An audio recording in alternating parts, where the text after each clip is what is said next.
Un seul conseil, j'en ai déjà donné 6. Ah oui.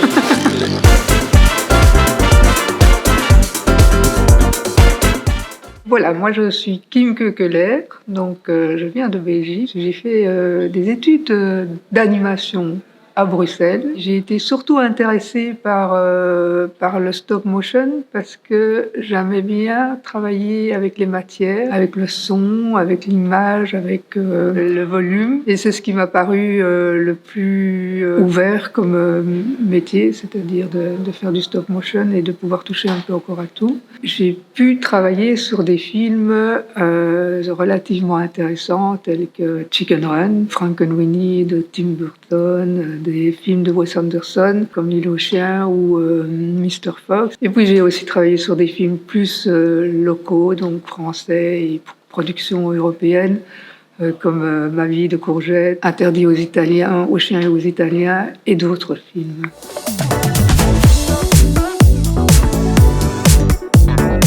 Mon dernier projet est The Inventor. Donc, c'est une coproduction américaine et française. Sur ce projet-là, j'étais directrice d'animation. Donc, moi, quand je travaille, je peux aussi bien être animatrice, lead animatrice, directrice d'animation. Selon les projets, on m'appelle pour l'un ou l'autre. Ça me plaît bien d'être différents postes, même si mon préféré reste quand même être directrice d'animation. Et après ça, moi, je suis partie travailler sur le film de Guillermo del Toro, Pinocchio. Et après, je suis revenue comme toute la préfabrication pour le tournage de Inventor était prête. Je suis revenue pour le tournage et là j'ai travaillé avec mon équipe d'animation.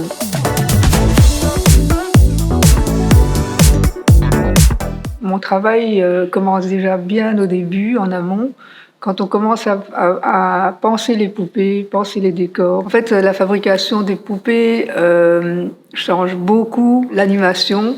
Donc si j'essaye d'avoir les meilleures armatures, anticiper les soucis de mouvement. Donc il y a un gros travail de pré-production et ça c'est un travail que je suis le plus possible jusqu'au tournage. Et puis une fois qu'on arrive au tournage, là je monte mon équipe. Donc j'ai sélectionné un certain nombre d'animateurs. Pour moi l'équipe est très importante, donc bien équilibrer l'équipe, autant en tant que jeune et plus expérimenté, autant français, plus les internationaux. Je voulais avoir quand même un équilibre pour pas non plus donner que du travail aux internationaux. Et puis un équilibre aussi homme-femme, parce que je trouve que c'est très important. Et puis une fois que j'ai choisi mon équipe, c'est de travailler le style, parce que chaque réalisateur a ses envies, ses styles.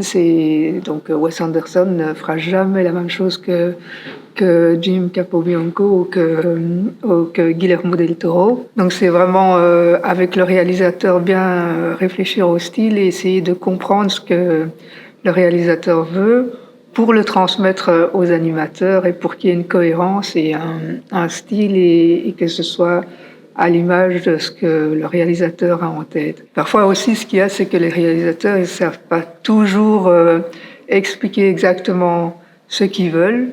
Ils ont des idées, ils ont des images en tête et donc c'est à moi aussi à essayer de travailler avec lui pour arriver à comprendre ce qu'il veut et le transcrire en animation. Aussi, moi, je travaille beaucoup à sélectionner les plans et les animateurs. Donc, je ne donnerai jamais certains plans à certains animateurs selon les forces et les faiblesses des animateurs et aussi leur style. Donc, sur The Inventor, c'était vraiment très important parce qu'il y avait un style beaucoup plus cartoony et certains personnages devaient être très cartoon, d'autres beaucoup moins. Et donc, certains animateurs étaient très bons en cartoon et d'autres plus en émotion. Et puis, c'est essayer de leur mettre tous les outils en main, leur donner le maximum d'outils et le maximum de moyens pour qu'ils puissent se concentrer sur l'animation et sur la performance plus que sur des problèmes techniques. Et puis, les aider à corriger leurs animations.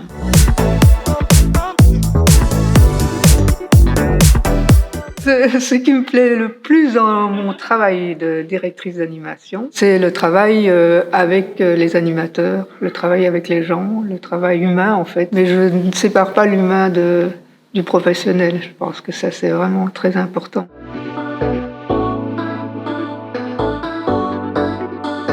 J'ai choisi de me spécialiser dans le stop motion tout simplement parce que je ne sais pas dessiner. J'aime vraiment travailler, toucher à toutes les techniques. Et j'ai pas envie de me limiter à juste de la sculpture, juste du dessin, juste du son. Donc le stop motion me permettait de travailler aussi bien avec le son qu'avec l'image, la photo, le volume, bricoler. Et c'est surtout ça que j'aime bien, tout ce qui est un peu artisanal. Pour moi, ça a plein d'ouvertures. Et j'aime aussi bien travailler justement avec tout ce qui est digital aussi, parce que de plus en plus on travaille avec le digital aussi. Donc c'est un peu pour ça que j'ai choisi le stop motion et finalement ça me va bien.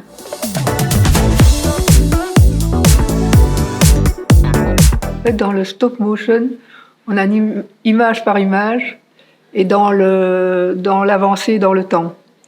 Donc quand on a fait un plan, on peut plus le corriger. Ou alors il faut le corriger en post-production. En image de synthèse ou en 3D, comme on dit, on travaille par layer. Donc on passe d'abord par des keyframes, et puis comme la 2D.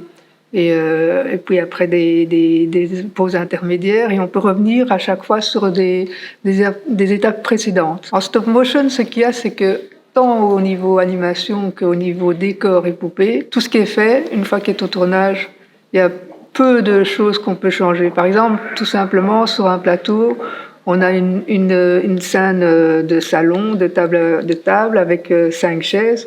On se dit, ah zut, il faudrait une 6e chaise. En image de synthèse, on fait un copy and paste et c'est la 6e chaise est là. En stop motion, il faut prendre une semaine pour faire une chaise parce qu'il faut la faire réellement physiquement. Toutes ces contraintes, tous les accès des décors, toutes les poupées, tout ça, il y a énormément à penser en amont. Et comme l'animation, quand on travaille son plan, il faut vraiment tout penser parce que par exemple aussi si tu veux faire voler une poupée, il faut préparer des rigs. Ce que nous on appelle du rigging, c'est un exosquelette en métal qui permet de faire sauter une poupée, tandis qu'en image de synthèse, le rigging c'est le squelette intérieur. Donc voilà, c'est vraiment ça qui est le plus compliqué.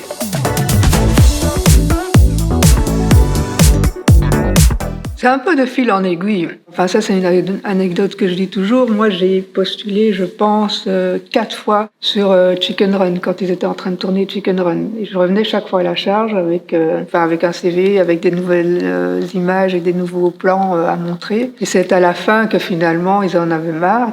Ils m'ont pris en tant qu'animatrice. Et surtout, je pense qu'à la fin, il y avait un rush de fin de tournage. Donc, j'ai eu la chance de pouvoir travailler sur les 4 ou 6 derniers mois. Et ça, une fois qu'on met un pied dans le milieu, c'est plus facile après de se retrouver sur les autres productions. Le milieu de stop motion est très très limité. Je me rappelle qu'il y a quelques années, j'avais parlé avec la chasseuse de tête de Laika, qu'en gros, elle avait compté 150 maximum animateurs long métrage stop motion. Donc sur le monde entier, c'est très peu. Mais du coup, c'est quand même très spécialisé et une fois qu'on arrive à être reconnu dans ce domaine, les projets, on se retrouve tous sur les projets dans le monde entier. Il faut pouvoir aussi vouloir bouger aussi.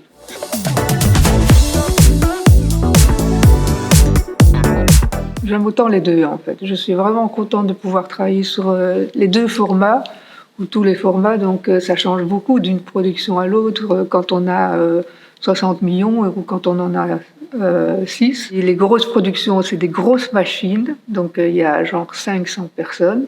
C'est un peu comme des super tankers, donc ça veut dire que quand il faut prendre un tournant, ça prend 3 mois, parce qu'on ne peut pas changer la direction d'un super tanker comme ça. Et ça, c'est un peu l'inconvénient des super grosses productions, c'est qu'il faut un temps chaque fois qu'il faut prendre des décisions, il faut un temps assez conséquent. Sur des petites productions, on a beaucoup plus de flexibilité, beaucoup plus de marge de manœuvre et beaucoup plus aussi de responsabilité, ce qui est très chouette aussi. Donc les grosses productions, c'est un confort de moyens, un pool de talents incroyable. Après, dans les toutes petites productions, il y a aussi des super talents aussi. C'est juste qu'on en a moins facilement parce qu'on a moins de moyens. Et après, c'est aussi la possibilité de former des gens aussi. Donc c'est souvent la première étape, c'est de pouvoir faire des films à petit budget. Et ça, c'est chouette aussi.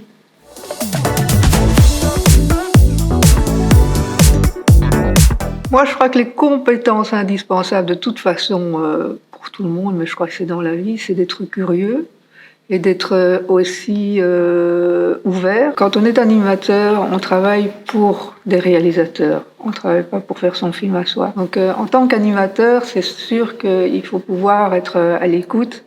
Mais surtout être curieux et très très passionné à mon avis. Stop motion, c'est quand même un travail physique. On est toute la journée 8 heures debout à essayer de faire bouger une poupée qui fait pas ce qu'on veut. Et c'est aussi mental parce que toute la performance, elle est dans la tête et il faut la sortir du premier coup.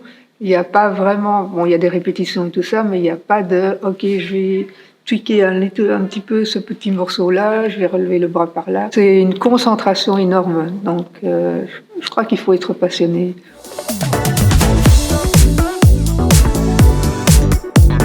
Un seul conseil, persévérer. Parce que c'est important de persévérer, même si des fois on se casse un petit peu la pipe, même des fois si on n'est pas au niveau. Il faut persévérer parce que si c'est pas la première fois au premier coup, c'est ce que je disais pour Hardman, après 4 fois, j'y suis arrivée. Alors il y a des gens qui ont vraiment du talent innés, et ça, ceux-là, ils ont de la chance, mais c'est pas la moyenne des gens, c'est pas des talents innés, c'est des talents, mais qui se travaillent, et donc c'est pour ça qu'il faut de la persévérance. Prefer Garbo, Gardel, Valentino, la voce di Caruso, jazz on the radio.